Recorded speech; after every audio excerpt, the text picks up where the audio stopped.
Em primeiro lugar, eu queria desejar boa tarde a todos vocês, alunos. Eu me chamo José Emílio, sou professor de literatura e já trabalhei nos principais cursinhos aqui da cidade de São Paulo. E hoje a gente vai começar então um trabalho cujo objetivo seria estudar os livros da lista de leitura obrigatória da FUVEST. Acredito que a maioria de vocês que estão assistindo o vídeo, vocês têm consciência de que essa lista ela é composta de 9 títulos feitos, elaborados a partir, digamos assim, do cânone literário nacional, ou seja, daquele conjunto de autores que compõem a tradição literária brasileira e também da língua portuguesa, ou seja, isso envolve Portugal, e mais recentemente envolve também a literatura lusófona, lusófona, melhor dizendo, ou seja, de expressão em língua portuguesa africana. Por exemplo, na lista desse ano, a gente tem como uma das leituras obrigatórias o Terra Sonâmbula, do Minha Couto. Até o ano passado, o aluno teria que ler e estudar o Pepetela, o Mayombe do Pepetela, que foi substituído, como eu acabei de falar para vocês, esse ano na lista pelo Minha Couto de Terra Sonâmbula. Então hoje a gente vai começar uma caminhada. Eu pretendo fazer aquilo que a gente faz normalmente, que é usar o critério cronológico, ou seja, nós vamos começar do escritor mais antigo, em termos históricos, literários, respeitando aí a sequência das datas de publicação das obras, para os mais recentes. Então hoje a gente vai começar com o grande poeta baiano de Salvador, barroco, colonial do século XVII, que é o Gregório de Matos e Guerra. Num primeiro momento, o que eu vou fazer com vocês é uma exposição teórica.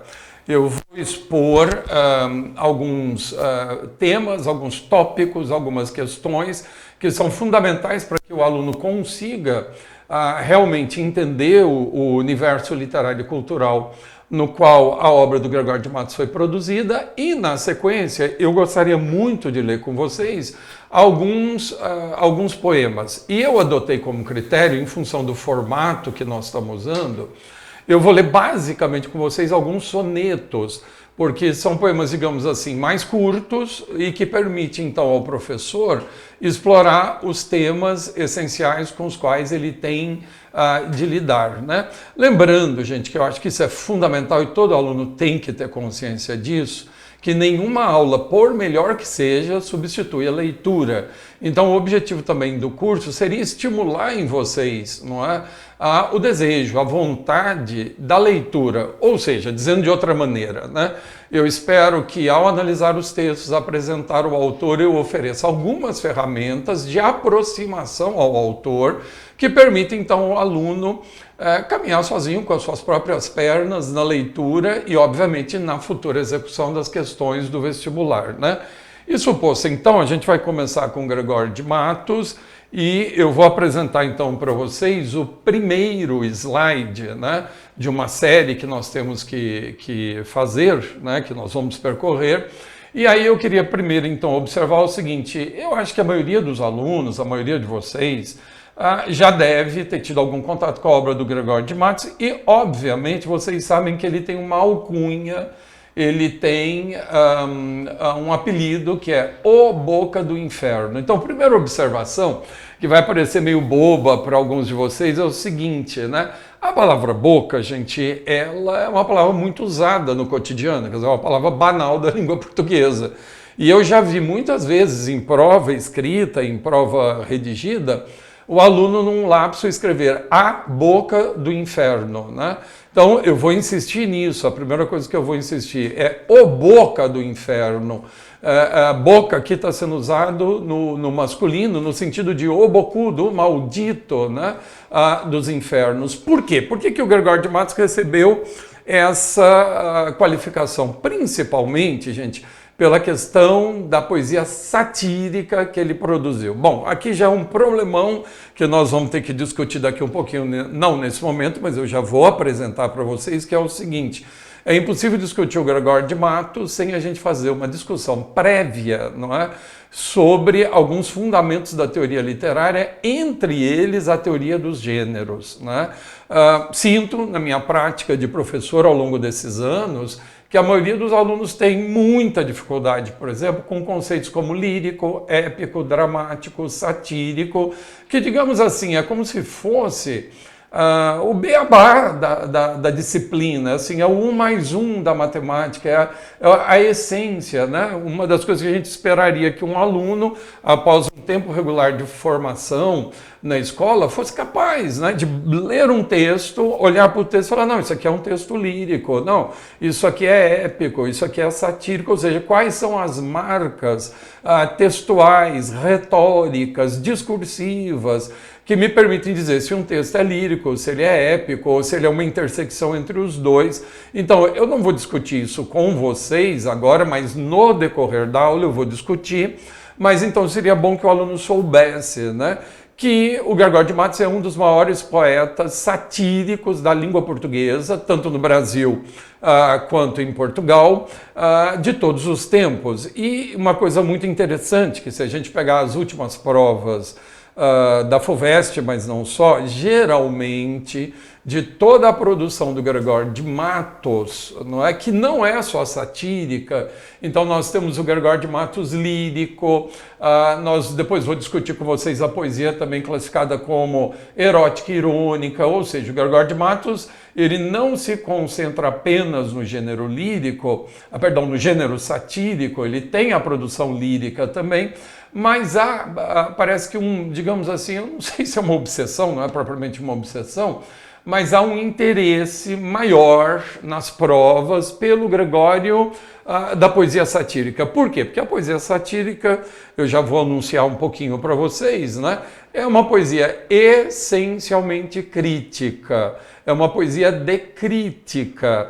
Então, num certo sentido, fica parecendo que essa parte da poesia do Gregório de Matos seria mais atual, ela teria uma atualidade maior.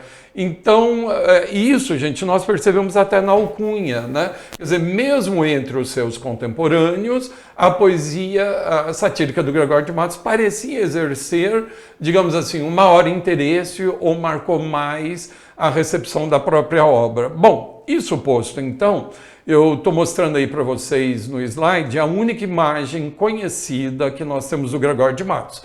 Óbvio, gente, é um desenho, né? É uma representação gráfica do poeta. E já vou começar com o problema, né? É um escritor do século XVII, ou seja, um escritor que está distante do leitor de hoje, aí 300 e tantos anos, né? Então, o Gregório de Matos, sobre ele, a gente sabe pouquíssima coisa, né? E já vi, né, muita gente até discutindo a veracidade dessa representação gráfica. Ao fim e ao cabo, o que nós conhecemos do Gregório de Matos é essa imagem, é assim que a tradição supõe que o Gregório de Matos era, né?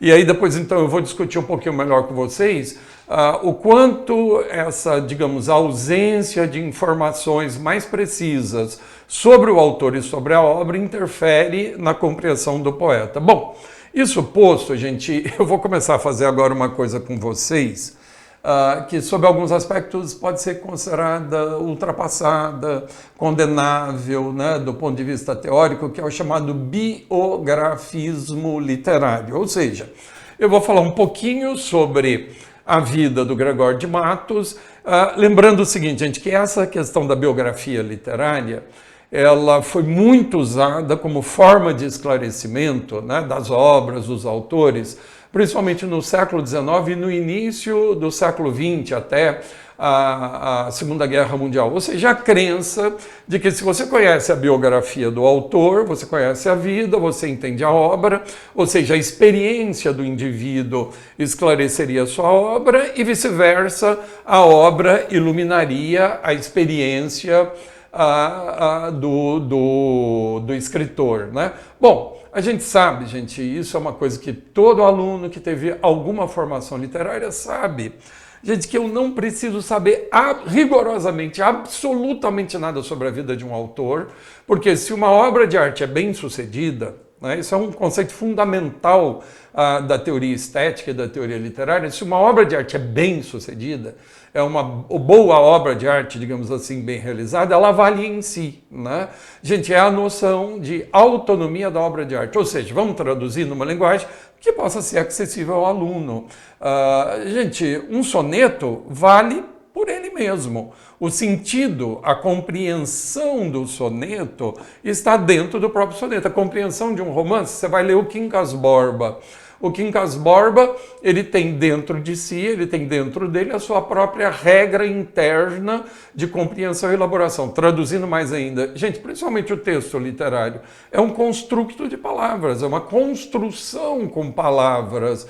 E, portanto, é naquele mundo construído que nós devemos buscar o sentido da obra. Agora, é evidente, e aqui é uma coisa que geralmente é muito difícil no início os alunos entenderem, mas não só o aluno, qualquer pessoa que pela primeira vez tem um contato, digamos, intensivo com a obra de arte, é que ao mesmo tempo que a grande obra de arte ela é autônoma, ela também é socialmente determinada. Ou seja, a autonomia da obra de arte é um fato histórico, tem uma história por trás disso. E dizendo ainda de maneira mais simples, toda obra de arte é, em maior ou menor grau, mimese, ou seja, cópia, imitação, representação de um objeto que lhe é externo, ou seja, ela é uma duplicação de uma experiência que lhe é externa. Então é neste sentido que eu vou tentar então fazer a biografia do Gregório de Matos, não pela biografia em si, mas pelo que nela nós teríamos de compreensão da experiência histórica do autor, que de alguma maneira ilumina a obra. Ou seja, né, apesar de eu ter feito todo esse arrazoado sobre a questão do biografismo literário, eu continuo achando que, pelo menos nesse nível de estudo onde nós estamos, né, nesse nível que é o nível do pré-vestibular, é necessário que o aluno tenha pelo menos algumas bases mais sólidas sobre as quais se mover. Então vamos começar assim, né? Gente, qual é a primeira coisa que nós temos certeza sobre o Gregório de Matos e Guerra, né? Isso é certo, né? Ele nasceu em 1636 na cidade de Salvador, na Bahia, e morreu na mesma cidade no ano de 1696. Ou seja, Gregório de Matos viveu aí quase 60 anos, né? Chega aos 60 anos de idade. Claro que uma parte da vida do Gregório foi fora da colônia, foi principalmente em Portugal. Eu vou explicar isso aqui um pouquinho para vocês. Outra coisa, gente, eu brinco com os alunos, né? Eu gosto muito desses autores que nascem no seu século e morrem no seu século, ou seja, eles vivem um tempo histórico claramente preciso e eles não são autores, digamos assim, de transição. Então, por exemplo, o exemplo que eu dou sobre Camões, apesar de não ser um bom exemplo nesse caso, pelo seguinte, Camões é um escritor que nasceu em 1527, aliás, seria fundamental conhecer um pouquinho da obra do Camões para entender o Gregório de Matos, e é por isso que eu vou fazer algumas remissões a Camões ao longo da aula, né? Camões deve ter nascido mais ou menos ali em torno de 1524, 525, não depois de 1527, morreu em 1580. Tá bom, Camões é um escritor também, como Gregório de Matos, que morreu e nasceu e morreu no seu século, né? Mas a gente sabe que a obra do Camões, que está inscrita dentro do Renascimento, ela já apresenta em algum momento, digamos assim, uma transição em direção à futura estética, que seria o barroco, e essa transição é chamada de maneirismo. Por exemplo, isso no Gregório de Matos a gente não encontra, ou seja, vamos dizer de maneira didática, simples, acessível. Barroco é um homem, Gregório de Matos é um homem do barroco, ele é um homem do século XVII. Não é? Nasceu no século XVII, morreu no século XVII e viveu no auge daquilo que depois foi designada como poesia barroca. E, portanto, a sua obra é um excelente exemplo na língua portuguesa dos procedimentos poéticos, literários, discursivos, retóricos que caracterizam a expressão literária do século XVII. Bom, o que mais a gente sabe sobre o Gregório de Matos? Gregório de Matos era filho de um português emigrado para o Brasil. A família em Portugal tinha algum prestígio, né? Aqui, gente, tudo é meio nebuloso, né? Alguns biógrafos afirmam que a família tinha algum grau de nobreza, como é o caso do próprio Camões, né? Seria uma pequena nobreza, e a gente sabe também que o pai do Gregório de Matos tinha propriedades rurais ali onde hoje é Salvador, ou seja, era um senhor de terras e um produtor de açúcar, né? Estamos no auge do chamado plantation, não é? Do sistema de produção e exploração do açúcar na jovem colônia portuguesa nas Américas. Ou seja, o pai era um senhor de terras e, obviamente, um senhor de escravos.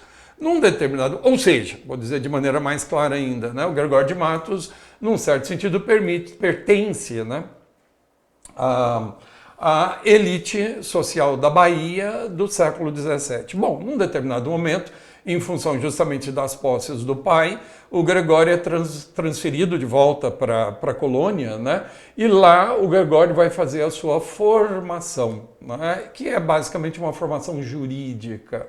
Ele vai estudar na Universidade de Coimbra, que já existia há séculos, né? Tinha sido fundada por Dom Diniz já nos séculos finais da Idade Média, e ao que tudo indica, pelo que os biógrafos afirmam, deve ter sido um excelente aluno, deve ter sido um aluno bastante eficiente, porque logo, rapidamente, o Gregório de Matos assume posições de destaque na corte portuguesa, ou seja, o Gregório de Matos ele vai viver em Lisboa e vai trabalhar, né, vai exercer sua função jurídica na corte, ou seja, é um homem da corte, é um homem que conhece, não é, todo o cerimonial da corte, é um homem que conhece todos os dispositivos, não é, sociais, políticos, jurídicos e, obviamente, poéticos, retóricos em prática naquele momento. Bom, aí os biógrafos divergem um pouco, mas o que a gente sabe é o seguinte: depois de muitos e muitos anos como alto funcionário,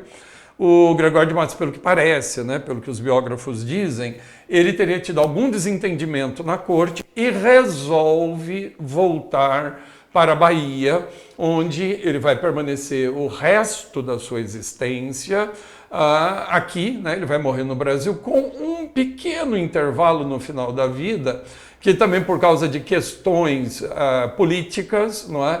Ele vai ser exilado para Angola, na África. E tem a ver, gente, com o que eu expliquei antes sobre a questão do Boca do Inferno, ou seja, a língua do Gregório de Matos era extremamente ferina e o Gregório de Matos, ele não poupa críticas, digamos assim, aos poderosos do seu tempo, sejam na política ou seja na igreja. Então isso valeu, no final da vida, uma pena de exílio em Angola, onde o Gregório ficou coisa de um ano e meio, mais ou menos, até que ele consegue uma espécie de perdão real e retorna à colônia americana dos portugueses, ou seja, ao que futuramente será o Brasil, mas com uma condição: nunca mais pisar na cidade de Salvador, nunca mais ir à Bahia. Na verdade, ele morreu ali, segundo os biógrafos, né, entre Pernambuco e o recôncavo baiano. Bom, essa, em linhas gerais, gente, seria a biografia, aquilo que a gente sabe sobre o Gregório de Matos. Repito, né, muitas dessas informações pouco seguras, nebulosas. Tanto é que eu vou ser bem honesto com vocês, quando eu apresento essa biografia do Gregório de Matos, eu mesmo fico com medo, né? Com receio, né? Porque aí o aluno pode pegar um livro que dá uma informação que eu não dei, ou uma informação um pouco divergente, mas eu tentei mostrar para vocês, em linhas gerais, o essencial, né? Agora, vamos tirar dessa experiência individual seus traços coletivos e sociais? Então vamos lá. Gente, quem é o Gregório de Matos? O Gregório de Matos é um homem branco, filho da elite açucareira, formado, né, bacharel em ciências jurídicas, ou aquilo que a gente chamaria hoje de ciências jurídicas, funcionário da corte, não é? E, digamos, escritor e poeta, inserido num determinado sistema de produção literária com regras muito rigorosas, regido, né, por aquilo que se convencionou chamar de retórica clássica, né? Isso é o Gregório de Matos. Bom, gente, quando o Gregório de Matos saiu do Brasil, na primeira metade do século XVII. Essa que é a grande questão para a gente poder realmente entender a obra do Gregório de Matos, principalmente a poesia satírica, né? Como é que estava Salvador, a Bahia e a colônia brasileira naquele momento? Nós estávamos num momento de ascenso da economia de cana-de-açúcar. Então, quando o Gregório de Matos sai do Brasil, a cana-de-açúcar ela está no seu momento de ascenso, não é? Quando ele retorna, várias décadas depois, a realidade social é outra. A cana-de-açúcar está no seu momento de descenso. Há vários fatores sobre isso. Aqui, gente, sinceramente, seria ótimo se a gente pudesse fazer um trabalho interdisciplinar com um professor de História do Brasil, né? Professor de História do Brasil que explicasse mais detidamente o processo histórico. Aliás, eu, como professor de literatura, a gente às vezes usa a história como uma espécie de disciplina acessória para esclarecer alguns conteúdos para vocês, né? Mas a gente sabe, gente, que os ciclos econômicos no Brasil, eles são muito rápidos. Por exemplo, no século anterior, o ciclo do pau-brasil durou exatamente um século, né? Os portugueses chegaram aqui, todo mundo sabe isso. O Cabral, com a frota dele, composta de 13 navios, avistou pela primeira vez aquilo que eles chamaram de Monte Pascoal no dia 22 de abril de 1500. Ficaram aqui até o dia 1º de maio, que é a data oficial da Carta do Caminha. Quer dizer, ficaram 9 dias aqui pelo litoral brasileiro, tiveram contato com os índios, né? Logo em seguida começou a colonização. A primeira riqueza qual foi? Extração do pau-brasil, né? Já no alvorecer do século XVII, no Nordeste, começa a produção de cana-de-açúcar. No final do século XVII, o ciclo de cana-de-açúcar já está se esgotando e está começando em Minas Gerais o ciclo do ouro. Então, de um certo ponto de vista, a gente é muito rápido, né? Você fala assim, um século é muito tempo, mas do ponto de vista das formações econômicas é muito rápido. Tanto é que o Gregório de Matos teve a experiência do ascenso e do descenso. Então vamos lá, gente. Quando o Gregório de Matos volta ao Brasil, o Gregório ele encontra uma situação muito diferente. Outra coisa que é difícil do aluno entender, mas eu também tenho que explicar. No meio da vida do Gregório de Matos, nós temos a data de 1640, ou seja, né, 4 anos após o nascimento do Gregório de Matos, nós temos a data de 1640, que marca o quê? O fim da chamada União Ibérica, que tinha começado 60 anos antes, em 1580, com a união das duas coroas, fruto da morte de Dom Sebastião. Então, tá vendo, gente? Quanta coisa um aluno teria que saber de história, de formação do Brasil, antes da gente começar mesmo a tocar, mesmo que de maneira leve, na obra do Gregório de Matos. Todo mundo sabe que no ano de ou deveria saber, né, e a minha obrigação de professor é ensinar, que no ano de 1578, o último rei da dinastia de Avis, Dom Sebastião, morreu no norte da África, na famosa Batalha de Alcácer Quibir. 2 problemas com a morte de Dom Sebastião. Nunca encontraram o corpo de Dom Sebastião e Dom Sebastião não tinha herdeiros, o que gerou uma crise sucessória que foi resolvida, eu não vou discutir isso agora com vocês, quando a gente estiver analisando uma mensagem do Fernando Pessoa, retomo o tema, né, que foi resolvida com a União Ibérica, ou seja, a coroa de Portugal passou para o controle dos reis de Espanha, né? Tá bom, esse período dura 60 anos. Em 1640, há uma espécie de golpe de Estado em Portugal. O Duque de Bragança consegue, junto com a nobreza, fazer frente às cortes espanholas e consegue a autonomia da coroa portuguesa. Bom, a partir desse momento, Portugal tem um problema, que é, digamos assim, garantir a sua autonomia. E aqui, gente, entra uma questão muito complexa também, que seria necessário a gente desenvolver com mais calma, que é a relação de Portugal com a Inglaterra. Para fazer frente aos interesses sempre constantes da Espanha de reanexar a coroa portuguesa à sua órbita de poder, Portugal ele já era, né, aliado da Inglaterra, mas ele intensifica as suas relações de dependência com a Inglaterra. E vai acontecer, gente, uma coisa muito interessante que normalmente a gente, quando estuda a história do Brasil, passa um pouquinho assim por cima, que é a chamada abertura dos portos, né? A maioria de nós acostumou a imaginar que a primeira abertura dos portos do Brasil a uma nação amiga se deu em 1808, nações amigas, leia-se, na Inglaterra, em 1808 com a chegada de Dom João VI. Não é verdade. Verdadeiramente, a primeira abertura mesmo dos portos do Brasil às nações amigas, leia-se, a Inglaterra, se deu no século XVII.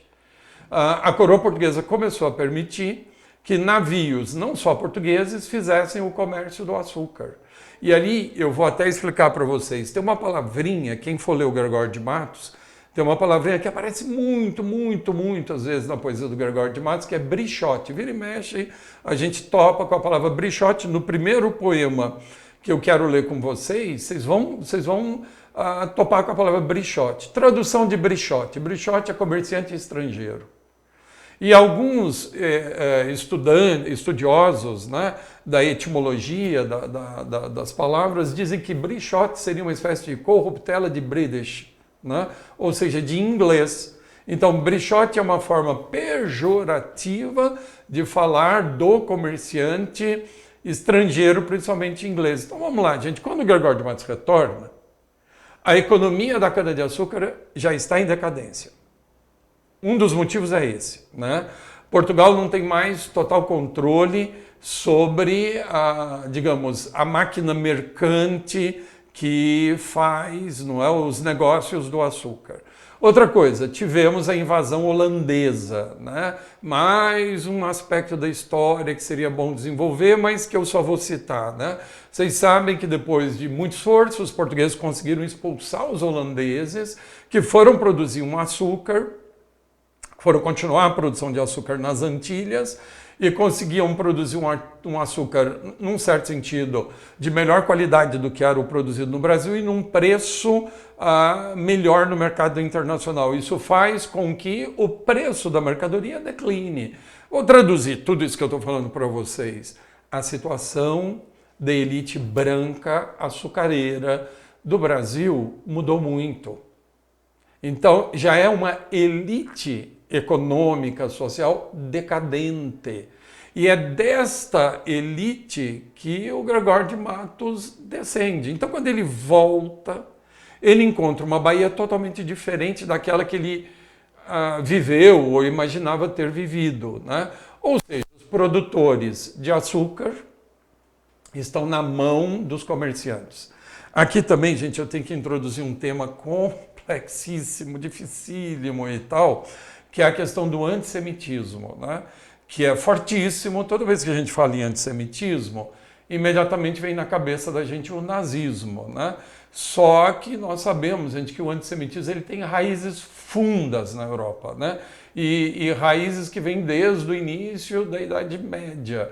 Então, desculpe, né? Não sei se alguém que está me ouvindo é descendente de judeus, é judeu.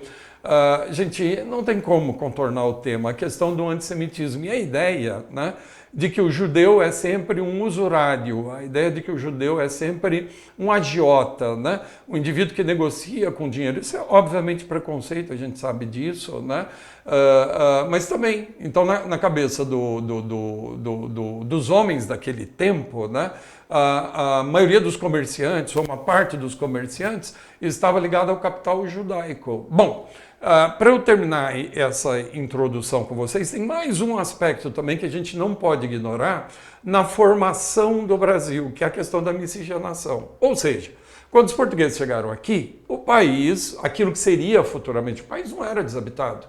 Nós tínhamos os indígenas. O português é o elemento branco. E junto com o elemento branco, logo vem o elemento africano. Ou seja, o Brasil nasce, né, ele nasce de um processo de formação étnica baseada na miscigenação. Aqui, gente, também nós vamos entrar num outro problema que eu quero muito discutir com vocês, que é o uso das palavras. Então vamos lá. Branco com negro, mulato, né? É isso que diz a teoria. negro com índio cafuso, branco com índio mameluco ou mamaluco, ou então bugre, que era muito usado aqui no interior de São Paulo e é ofensivo, muito, muito verdadeiramente ofensivo, né? Bom, gente, vamos lá. Vocês sabem que hoje nós temos um problema a enfrentar e eu vou tentar fazer isso com vocês também, né? Mostrar a atualidade da leitura do Gregório de Matos hoje, 2021, no contexto da nossa realidade, né? Vocês sabem que nós temos uma coisa hoje chamada pautas identitárias, né? Que eu sempre vou dizer, acho que são legítimas, não é? Acho totalmente legítimo a luta das chamadas minorias, né? Mulheres, negros e a comunidade LGBTQIA+. Então vamos lá. A comunidade negra pede para a gente não usar mais a palavra mulato, porque a palavra mulato, obviamente, se você estudar a etimologia dela, você vai perceber que mulato tem uma origem extremamente negativa. Tá bom, gente, nós temos um problema. Que palavra colocar no lugar de mulato, né? Nesse momento eu não vou discutir isso com vocês, eu vou discutir na hora de ler o poema. Só que o Gregório usa a palavra mulato, não é? A palavra está lá. O que nós vamos fazer com a poesia do Gregório de Matos? Vamos pôr fogo nela também? Vamos queimar a poesia do Gregório de Matos, como queimaram aqui em São Paulo a imagem do Borba Gato? Nós vamos queimar a estátua do Caminha lá no Rio de Janeiro, como se a gente estivesse queimando o Cabral, confundir Caminha com Cabral. Gente, nós vamos queimar a história todinha do Brasil? É uma história terrível. É uma história terrível. Nós vamos ver no Gregório de Matos, não é? Então agora, o que eu queria explicar para vocês é o seguinte, gente, o Gregório é um homem branco, da elite açucareira, licenciado, cortesão, poeta erudito. Quando ele volta para a Bahia, quando ele retorna a Salvador, ele encontra, digamos, do ponto de vista dele, a sociedade de ponta cabeça. Os nobres, aquele que ele considera nobres, estão pisoteados. O comerciante estrangeiro vive do lucro da colônia, explora a colônia. Na praça pública só tem agiotas, usurários. E isto é um fato da vida colonial brasileira. Não foi incomum ao longo de todo o período colonial e mesmo do período imperial no Brasil, que mestiços assumissem cargos de certa importância na administração colonial e na própria Igreja Católica. Então, quando o Gregório de Matos retorna, tudo que não for branco, membro da elite, licenciado, cortesão, culto erudito, é marcado negativamente. E esse é o objeto da sátira. Um dos principais objetos da sátira do Gregório de Matos é justamente tudo aquilo, que rompe com essa hierarquia social, colonial, estabelecida secularmente. Bom, então, gente, nesse primeiro momento eu encerro aqui.